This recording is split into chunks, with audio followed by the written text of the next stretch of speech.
आज बांकीर उपखंड स्तरीय ग्रीष्म प्रवाह प्रिवेंटिव मीटिंगटा होता तो विभिन्न डिपार्टमेंट मैंने उपस्थित होते मेडिकल फायर एवं एजुकेशन सीडीपीओ विभिन्न डिपार्टमेंट उपस्थित थे तो जमीती बीडीओज और तहसीलदार एक्जिक्यूटिव ऑफिसर उपस्थित होते विभिन्न प्रकार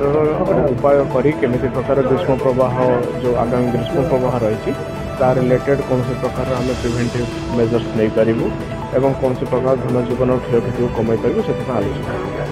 सर मुख्य प्रसंग होती जो अंशुघात मुकाबला ये प्रमुख भूमिका ग्रहण कर उपखंड चिकित्सालय सर ए जो 61 डाक्तर स्थान में डाक्तर संख्या 5 ରୁ 7 एथर अनेक छुट्टी अच्छा अवसरगत तथ्य जन केमती मुकाबला करें उपखंड चिकित्सालय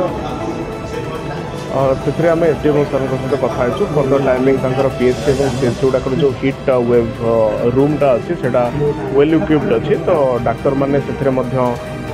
ड्यूटी गुड़ाक करुँच जहाँ भी किसी से सिस्टमिक इश्यूज गुड़ाक रही से गुड़ाक डिपार्टमेंट को जना जाए एसडीएम सर कहते बहुत जल्दी प्रतिक्रिया बांकी एनएससी प्रमुख भूमिका था कौन निर्देश रही बांकी एनएससी को चाष माने पानीय जल रिलेटेड एवं विद्युत सरबराह एवं माने जदि असुविधा किसी होची टैंकर्स कथा ता सहित जल छत्र एवं ता सहित जदि किसी जो वर्क साइट गुड़ाक रही से माने वर्कर्स मानकर वेलफेयर रिलेटेड एवं जो माने स्ट्रे एनिमल्स होती प्रोविजन करने को रिक्वेस्ट कराई